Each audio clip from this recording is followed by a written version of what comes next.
I'm Mark Wilson. I'm 30 years old, and on my birthday, my own father told me to give my car to my brother or get out of his house. Before I tell you about the folder I left on the kitchen table that changed everything, let me know where you're watching from in the comments below. It all ended with a text message.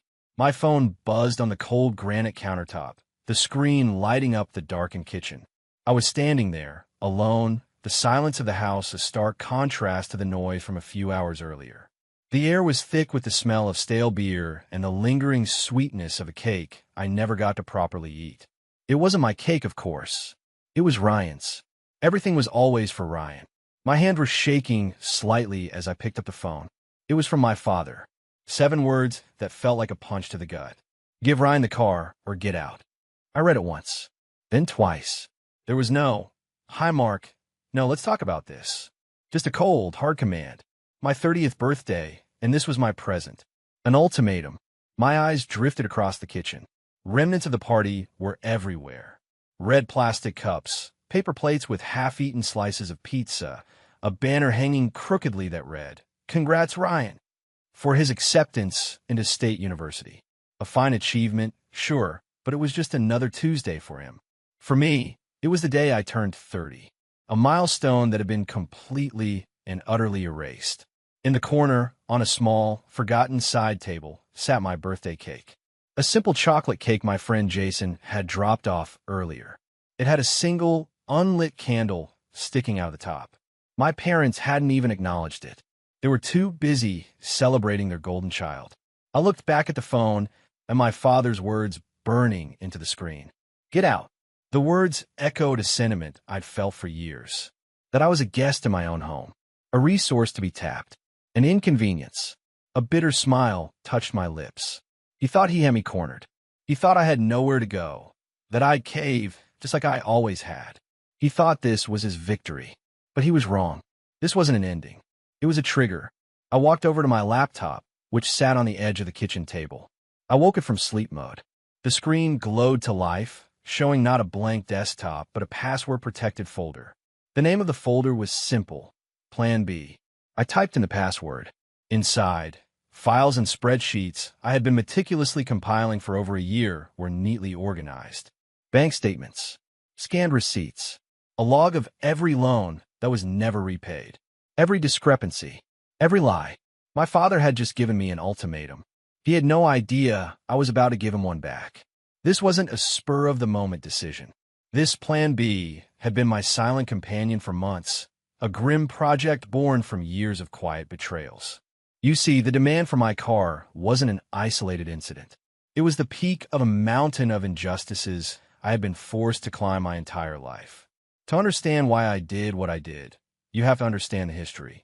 It's a history written in a currency of favoritism, with my brother Ryan as the sole beneficiary. It started young. I was the responsible one, the quiet one, the one who got good grades and never caused trouble. Ryan was the charismatic one, the athlete, the one who could charm his way out of any problem. My parents saw my stability as a given, and his antics as something that needed their constant attention and resources. I remember my 16th birthday with a clarity that still stings. My mom, Karen, had promised me a dinner at my favorite Italian place, Lombardi's. It was all I wanted, just a quiet family dinner to celebrate. I had the date circled on my calendar for a month. The day arrived, and I came home from school, buzzing with excitement. I found my mom in the kitchen, a strained look on her face. "Mark, honey, we need to talk," she began, wringing her hands. "There's been a change of plans." My stomach dropped. "What do you mean?" "Well, Ryan's soccer team just made it to the regional semifinals," she said, her voice filled with a false brightness. "It's a huge deal. The game is tonight, out of town. We all have to go and support him." I stared at her. "Tonight? But it's my birthday. You promised we'd go to Lombardi's." "I know, sweetie, and I feel terrible," she said, patting my arm. Her touch felt dismissive.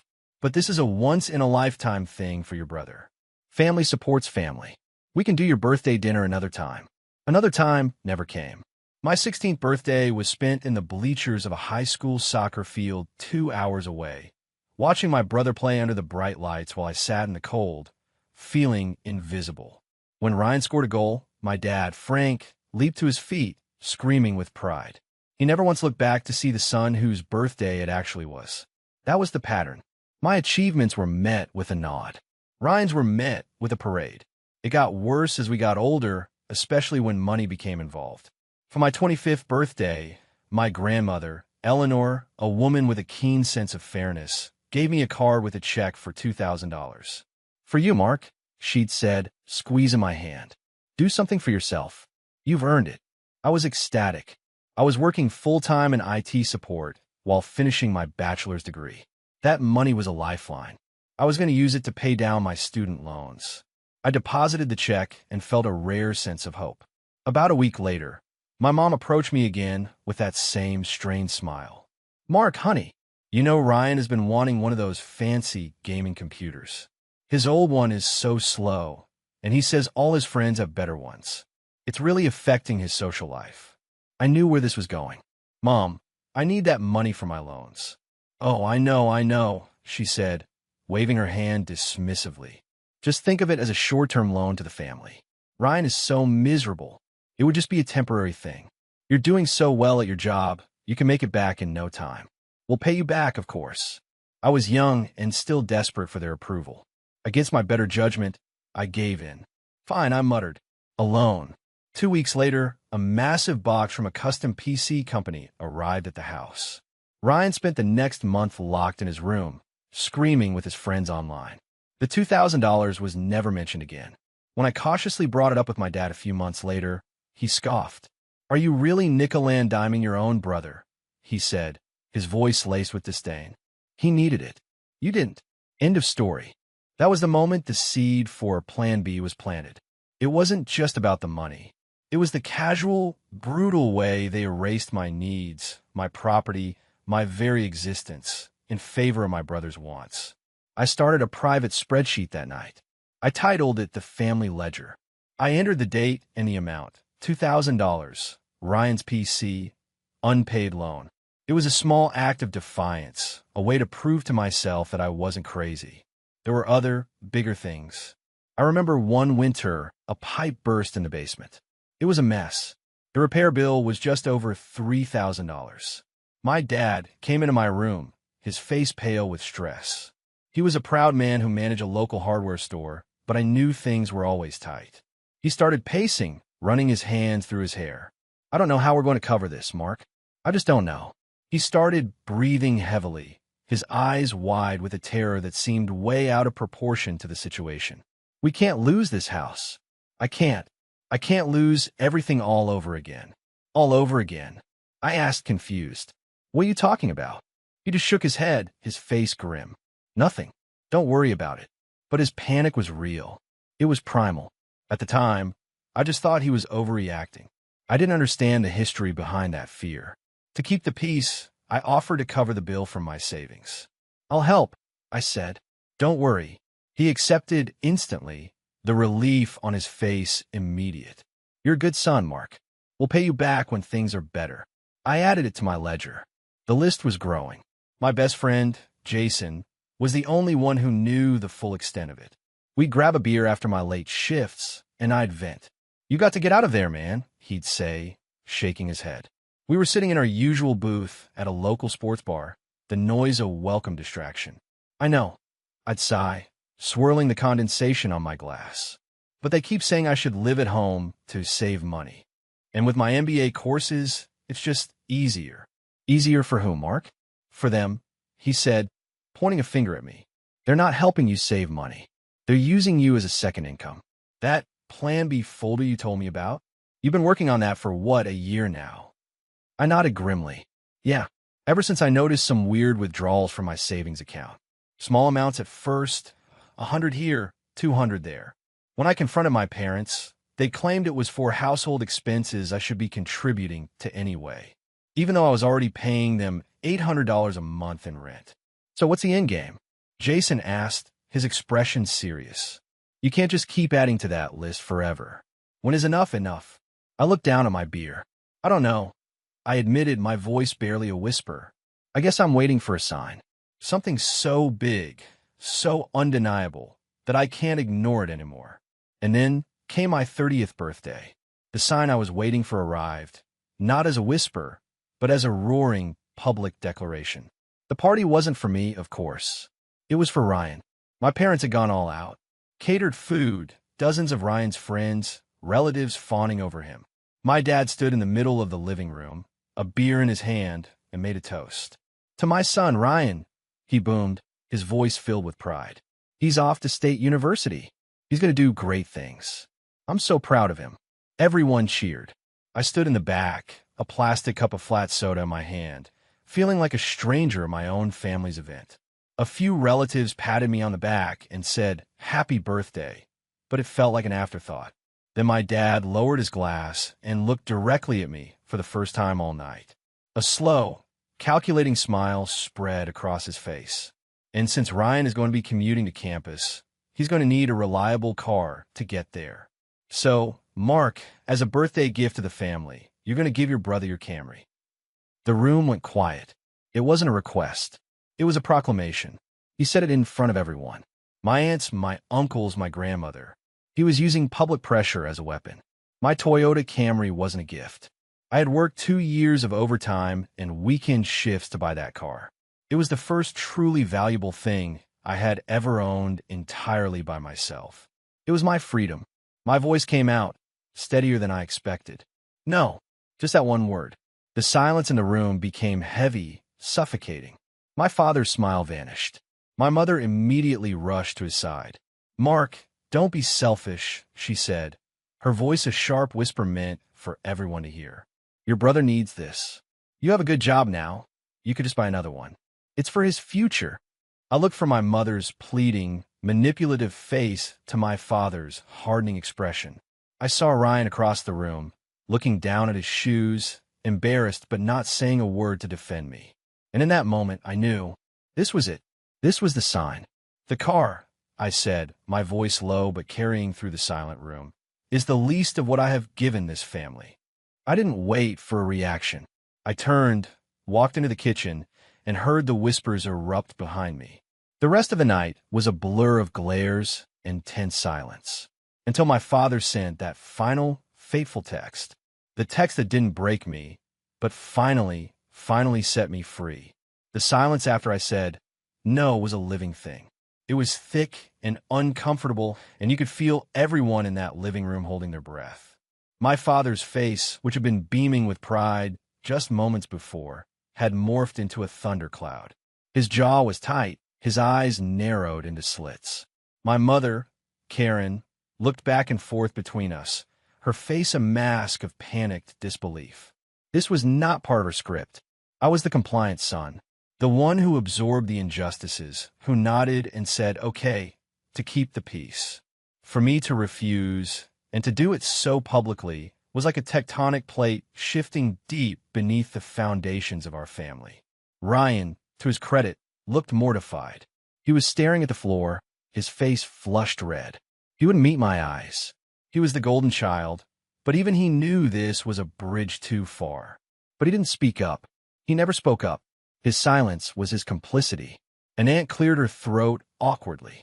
Someone's phone made a loud notification sound, shattering the tension for a second before it clamped down again, even harder. My dad took a step forward. "What did you just say to me?" he asked, his voice dangerously low. I said no. I repeated, my own voice surprising me with its steadiness. "The Camry is my car. I bought it. It's not a family asset to be handed down." I added, looking him right in the eye, and I meant what I said. "The car is nothing compared to what I've already contributed." That last part was for him. It was a warning shot, a hint that I wasn't just being stubborn. I had a reason. I saw a flicker of confusion in his eyes, quickly replaced by anger. He wasn't used to being challenged. He didn't know how to handle it. My mother tried to smooth it over, her voice taking on that falsely sweet tone she used for damage control. All right, let's not make a scene. We can discuss this later, as a family." She tried to laugh it off, turning to the guests. Boys will be boys, right? But no one was laughing. The party was effectively over. People started making their excuses, mumbling goodbyes, and avoiding eye contact with me or my father. They had witnessed something raw and uncomfortable, a crack in the perfect family facade, and they couldn't get away fast enough. Within 30 minutes, the house was empty except for the four of us. The leftover food and festive decorations suddenly seemed mocking, like props from a failed play. As soon as the last guest car pulled away, my father turned on me. His face was purple with rage. "Who the hell do you think you are?" he yelled, jabbing a finger in my direction. "You embarrass me. You embarrassed your mother. You embarrassed your brother. You're the one who put me in that position." I shot back, my own anger finally bubbling to the surface. "You tried to publicly shame me into giving up my car. What did you expect me to do? Just roll over like I always do?" "Yes," he roared. "That's what family does. They sacrifice. Something you obviously know nothing about. Sacrifice." I laughed, a bitter, humorless sound. "You want to talk about sacrifice? Let's talk about my 25th birthday money. Let's talk about the new roof. Let's talk about the extra household expenses that keep showing up out of my bank account." He recoiled as if I'd slapped him. My mother gasped. It was the first time I had ever thrown the specifics back in her faces. They were stunned into silence. "You've always been a selfish, ungrateful child," my father finally spat out, his voice dripping with venom. "Everything we've done for you, and this is the thanks we get." "Everything you've done for me?" I asked, my voice incredulous. "You mean letting me live in my childhood bedroom while I pay you rent and cover your financial emergencies? That's what you've done for me." We were at a standoff. The air crackled with unspoken resentments. Karen started to cry, the soft, manipulative tears she always used to end an argument and make me feel guilty. "Why are you doing this to us, Mark?" she sobbed. "We're your family." "Are you?" I asked quietly. "Because it feels like I'm your bank." That was it. I had crossed a line there was no coming back from. My father's face went from rage to ice. He just stared at me for a long moment, then turned and walked out of the room. My mother shot me a look of pure hatred through her tears before following him upstairs. Ryan had already disappeared into his room. I was left alone in the wreckage of the party. The silence was heavier than ever. I stood there for what felt like an hour, my heart pounding in my chest. Part of me felt a terrifying sense of dread. What have I done? But another, stronger part of me felt a strange, exhilarating sense of lightness. I had finally said it. I had finally stood up for myself. That's when my phone buzzed with the text. "Give Ryan the car or get out." It was his final, cowardly move. He couldn't face me again, so he hid behind a screen. He thought those words would crush me. He thought they would be the final blow that would force me to submit. I stared at the screen, and something inside me broke. But it wasn't my spirit. It was the last, frayed thread of hope that they would ever change. The last bit of misplaced loyalty I had for the people who were supposed to love me unconditionally. I felt a sudden, profound wave of sadness wash over me. I walked over to the living room mantelpiece, where a framed photo of the four of us sat. It was from a vacation years ago, a rare moment where we all looked genuinely happy.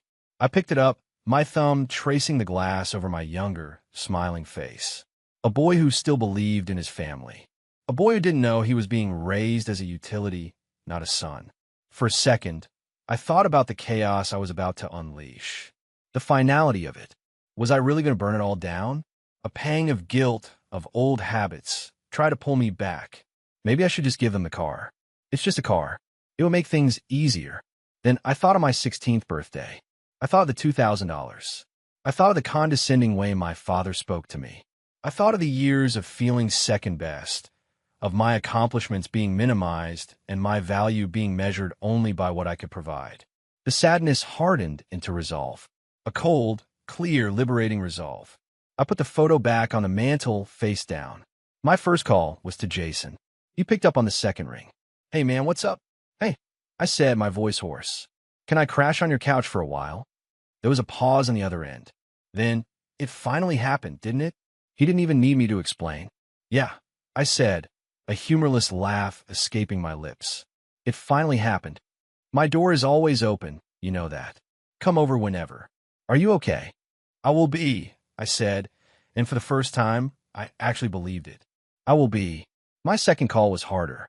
I scrolled through my contacts until I found her name, Grandma Eleanor. My father's mother. She was the one who had given me the birthday check. She was sharp, no nonsense, and she didn't tolerate fools, not even her own son. She picked up, her voice warm. "Mark, I was just thinking about you. Happy belated birthday, dear. Did you get the card I sent?" Tears pricked my eyes. "I did, Grandma. Thank you. Is everything all right? You sound off." I took a deep breath, the words tumbling out in a rush. "Grandma, can you just wish me a happy birthday?" No one at the house remembered. And Dad just told me to get out. The silence on the other end was heavy. I could hear her sharp intake of breath. When she spoke again, her voice had lost all its warmth. It was steel. "He did what? Over what? He wanted me to give my car to Ryan." I said no. Another pause. "Mark," she said, her voice firm and clear. "You stay put for now. Your Aunt Patricia and I are coming over first thing in the morning. We need to have a talk with your father." "You don't have to dash," I started, but she cut me off. "Yes," she said, "we do. This has gone on long enough." When I hung up the phone, the dread was gone. It was replaced by something else. A sense of purpose. My family had drawn a line in the sand. Now it was my turn to draw mine, and mine will be backed up by receipts. The hours that followed were the calmest, most focused I'd felt in years. The emotional storm had passed, leaving behind a cold, sharp clarity. There was no more anger, no more sadness. There was only the task at hand.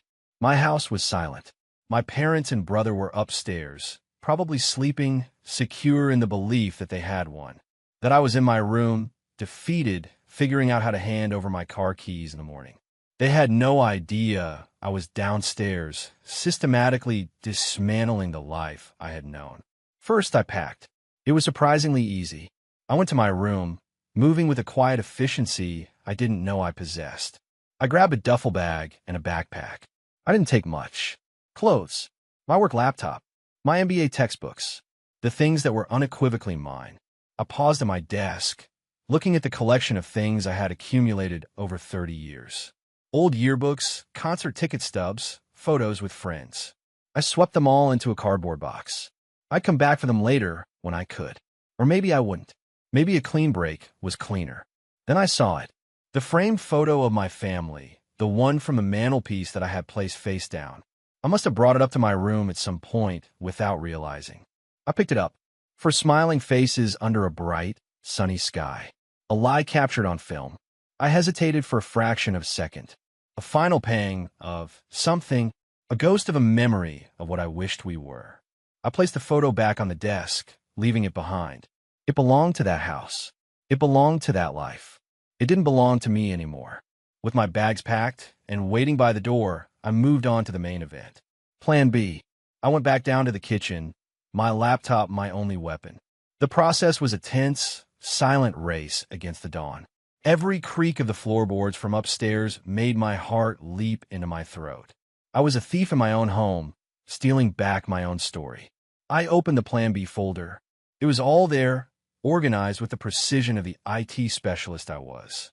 I had started it over a year ago, after I first noticed the suspicious withdrawals.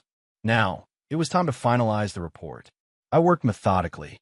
I opened bank statements I had downloaded over months, using a highlighter tool to mark every unauthorized transfer to my parents' account. September 2022, minus $150, reason given, groceries. November 2022, minus $250, reason given, Ryan's field trip.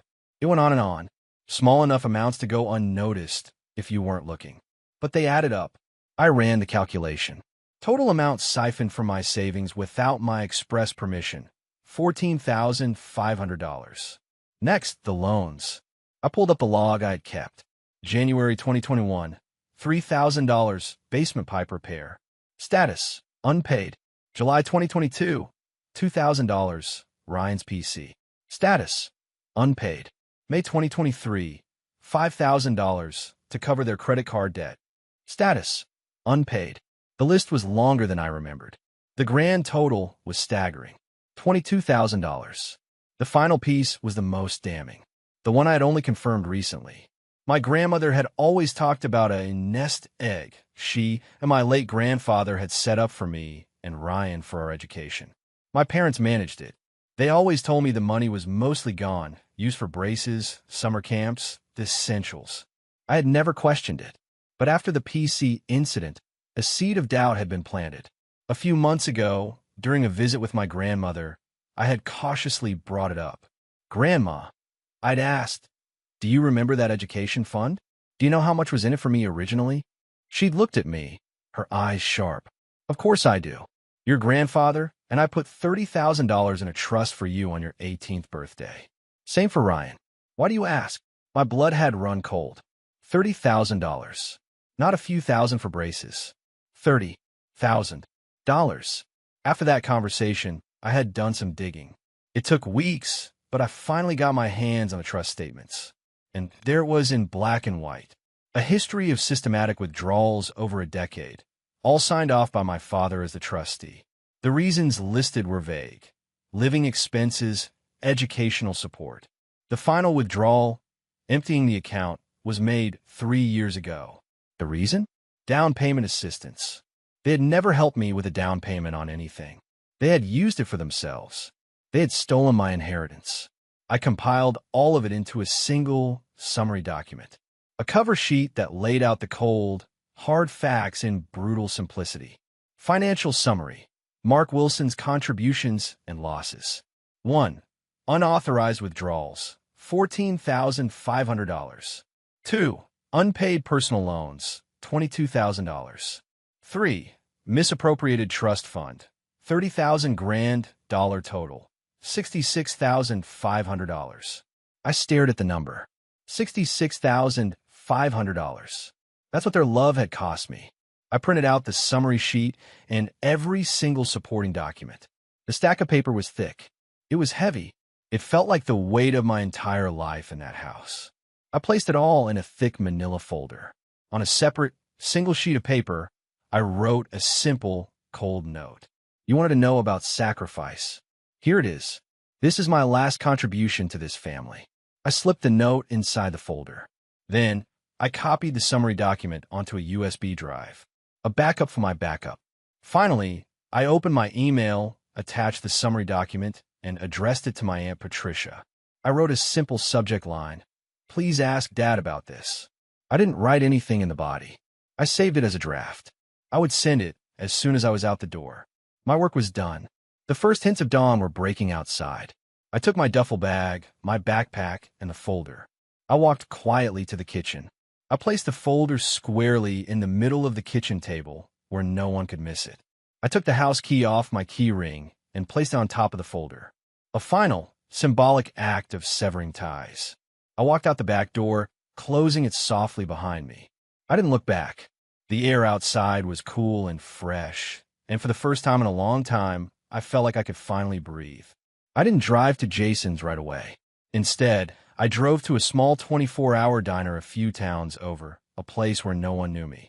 I needed a moment to decompress, to let the reality of what I had just done sink in. As I sat there in a worn-out vinyl booth, nursing a cup of black coffee, I took out my phone and hit send on the draft email to my Aunt Patricia. The die was cast. The fuse was lit.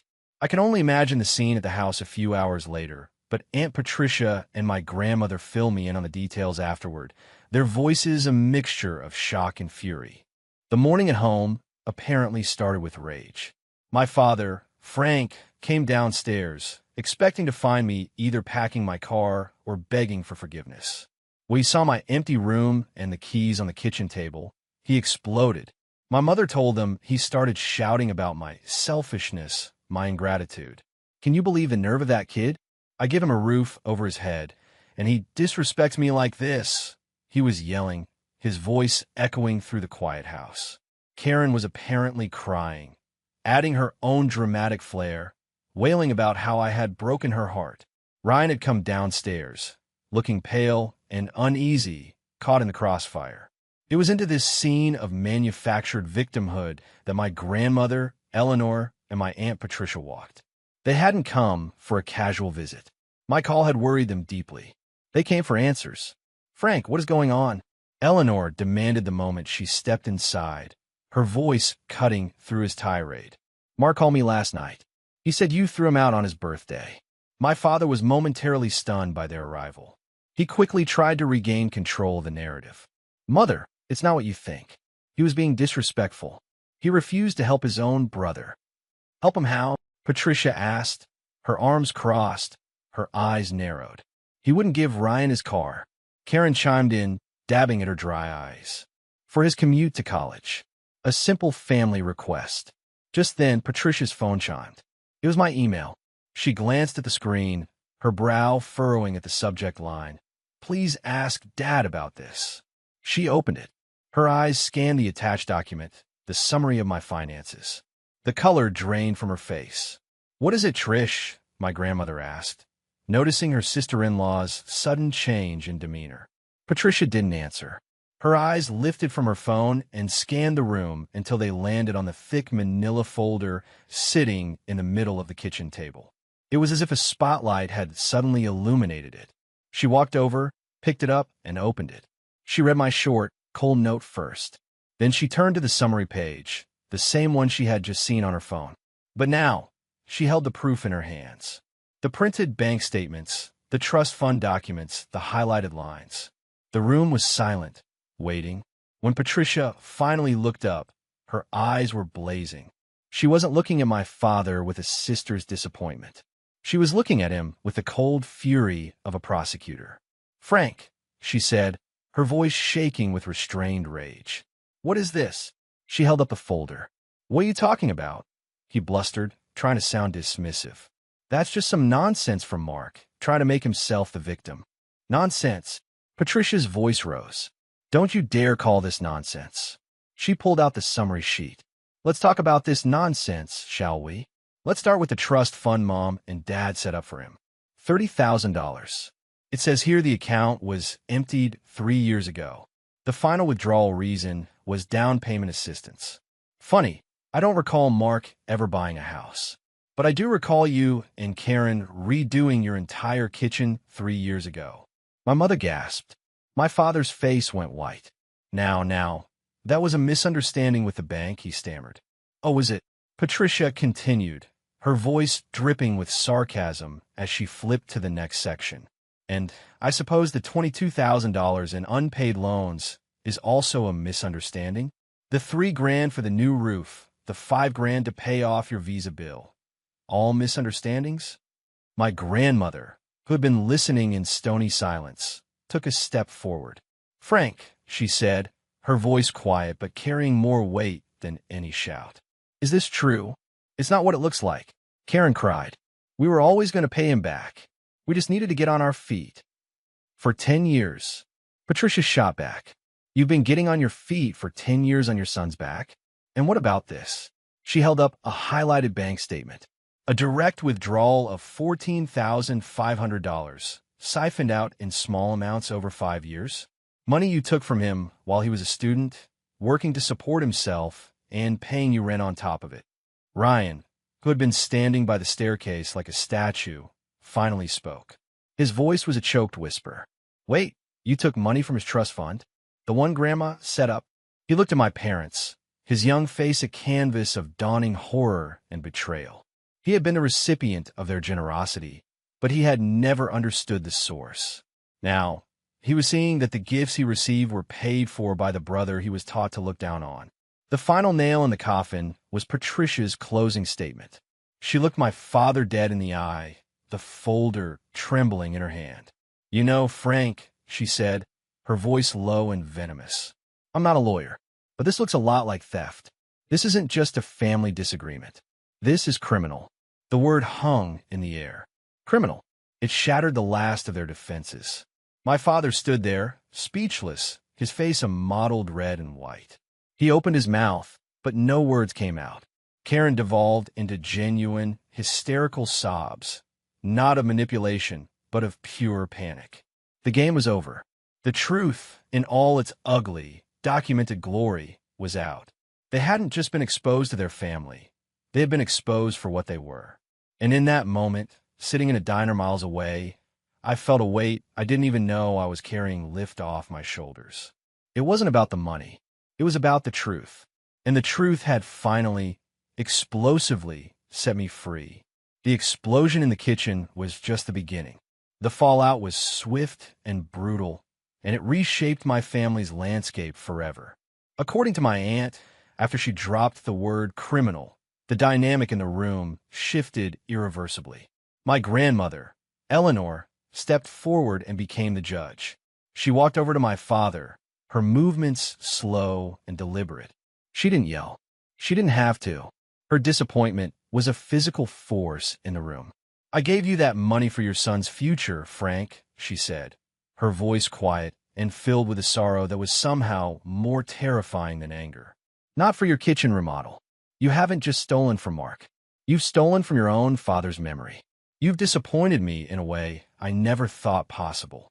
My father, a man who had blustered and bullied his way through life, simply crumbled.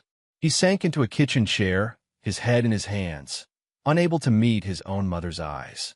Karen just kept sobbing, repeating, "We were trying to give Ryan a good life," over and over, as if that excused everything. That was the final straw for Ryan.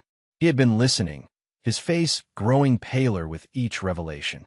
He looked at his weeping mother, his defeated father, and then at the folder in Patricia's hands. The reality of his life, built on the systematic exploitation of his brother, crashed down on him. "You did this for me?" he asked, his voice shaking. "You stole from my brother? For me? So I could have a new computer? So I could go to parties? Did you think I would want any of it if I knew this was the cost?" Karen looked up at him, her face pleading. "Ryan, baby, we just wanted you to be happy." "Happy?" He scoffed, a bitter, broken sound. "You made me a part of this. You made me a thief." He backed away from them, shaking his head as if trying to shed his own skin. I can't even look at you right now." He turned and ran up the stairs. A minute later, they heard his bedroom door slam shut. The golden child had abdicated his throne. Aunt Patricia and Grandma Eleanor left soon after. There was nothing more to say. They had delivered the verdict. The sentence was up to me. I got the call from my father about an hour later. I was still at the diner. I saw his name flash on the screen, and my heart hammered against my ribs. I let it ring twice, took a deep breath, and answered. "Hello, Mark." His voice was hoarse, stripped of all its usual authority. "You need to come home. We need to talk about this." "There's nothing to talk about," I said, my voice cold and even. "It's all in the folder." It's not the whole story," he stammered. "You're twisting things." "Am I?" I asked. "Are the bank statements twisted? Is the empty trust fund account twisted? Did I imagine the $66,500? There was silence on the other end. I heard my mother's voice in the background, telling him what to say. He came back on the line, his voice regaining a sliver of its old arrogance. "You owe us an apology for airing our dirty laundry, for turning your aunt and grandmother against us." I almost laughed. The sheer audacity of it was breathtaking. After everything, they still saw themselves as the victims. They still thought I was the one who was wrong. And in that moment, I knew with absolute certainty that I had made the right decision. There was no remorse. There would be no change. "Listen to me very carefully," I said, my voice low and steady, each word chosen with precision. "The only reason I'm not pressing charges right now is because I don't want to spend the next 5 years of my life dealing with lawyers and seeing my own parents in court. My silence is my final gift to you." He started to interrupt, but I talked over him. "But that silence comes with a condition. You will not call me. You will not text me. You will not contact me in any way. As far as I'm concerned, our relationship is over until you acknowledge what you did and repay every single cent you stole from me. But we both know that's never going to happen, don't we?" More silence. "So this is goodbye," I said. And before he could respond, before my mother could grab the phone and try her tearful manipulation one last time, I hung up. I blocked his number. I blocked my mother's number. I sat back in the booth, my hand still on the phone. My whole body was trembling, but not from fear or sadness. It was the aftershock of liberation. I had done it. I had set the boundary. I had taken back my power. A few hours later, I got a text from a number I didn't recognize. "It's Ryan. I am so sorry. I had no idea. What they did was wrong. I'm going to pay you back. Every penny I can. I promise." I stared at the message, and for the first time that day, a genuine, non-bitter smile touched my lips. The fallout had been devastating, but in the rubble, something new and unexpected was beginning to grow. The year that followed was like stepping out of a dark, stuffy room and into the open air. It was disorienting at first, and then it was utterly, breathtakingly liberating. Cutting ties with my parents was like amputating a diseased limb. It was painful, it was messy, but it was necessary to save the rest of me. I spent the first few weeks on Jason's couch, as promised. He was a rock. He never made me feel like a burden. Just brought me beers, let me watch mindless TV, and listen when I needed to talk. He was the brother I should have had. Life started to come together with surprising speed. It turned out that being free from the constant stress and financial drain of my family life had a remarkable effect on my work performance. I was more focused, more creative, more proactive. My boss, Michael, a sharp, observant man in his 50s, called me into his office about a month after I left home. "Mark," he said, getting straight to the point, "I've been watching you for the past year. You're one of my best guys. But for the longest time, you seemed distracted, way down. For the last month, though, you've been on fire. What changed?" I decided to be honest, though I kept it brief. I had a significant change in my personal living situation, Michael. It removed a lot of stress. He nodded, a knowing look in his eyes. "Well, whatever it was, it's working. I'm opening up a new senior project manager position for the cloud integration team. It's a big step up. More responsibility, better pay. A lot better. I want you to take it." I was floored. It was the kind of promotion I had been dreaming of, the kind of opportunity one never felt I could pursue because I was always tethered to my family's needs. "Yes," I said, a huge grin spreading across my face. "Absolutely yes." "Thank you, Michael." With the new salary, I was able to get my own place within 2 months. It wasn't huge, just a one-bedroom apartment in a clean, quiet building on the other side of town. But it was mine. Every piece of furniture, every plate in the kitchen, every book on the shelf, it was all mine. I had bought it with my own money, for myself. The first night I spent there, I just sat on the floor of the empty living room and cried. Not tears of sadness, but tears of overwhelming, profound relief. I was home. For the first time in my life, I was truly home. The most unexpected part of this new life was my relationship with Ryan. He kept his promise. About a week after I moved into my apartment, he asked to meet for coffee. I was wary, but I agreed. He looked different. The entitled swagger was gone. He looked tired, but clearer. He had a part-time job bussing tables at a local restaurant on top of his college classes. "I wanted to give you this," he said, sliding a crumpled envelope across the table. Inside was $150 in cash. "It's not much, but it's a start. I'll give you what I can every week." I pushed the envelope back toward him. "Keep it, Ryan. I don't need it." "No," he said, his voice firm. "I need to do this. It's not about the money, Mark. It's about me taking responsibility." For years, I just floated along, enjoying the benefits, and I never once stopped to ask where it was all coming from. I was weak and I was selfish, and I let them turn me against you. We talked for 2 hours. He told me he was seeing a therapist at the university. He was learning about family dynamics, about enmeshment and narcissism. He was trying to figure out who he was, separate from our parents. For the first time, I wasn't talking to the golden child. I was talking to my brother. Our parents, on the other hand, remained unrepentant. Through my aunt, I heard that they had spun a new narrative for the rest of the family. In their version, I was a mentally unstable, greedy son who had manipulated them for years and then abandoned them. Some relatives believed them. Many didn't, especially after my grandmother made her position clear. The family was fractured, but the lines were drawn between those who valued truth and those who valued comfort. It was my grandmother who gave me the final piece of the puzzle. I was having dinner at her house one Sunday, a new tradition for us. "I think you deserve to know why your father is the way he is about money," she said, her voice soft. She told me a story I'd never heard. When my father was in his late 20s, long before I was born, he had started his own construction business. He was ambitious and a little reckless. He took out big loans, expanded too fast, and when a recession hit, he lost everything. They had to declare bankruptcy. They almost lost her house, which he had used as collateral. "He was never the same after that," she said, her eyes distant with memory. The shame of it broke something in him. He became terrified of poverty, obsessed with the appearance of success. When he looked at you, with your steady job and your good head for numbers, I think he saw a safety net. And when he looked at Ryan, he saw a chance to have the successful, popular son he always wanted to be. It doesn't excuse what he did, she added, looking at me sharply.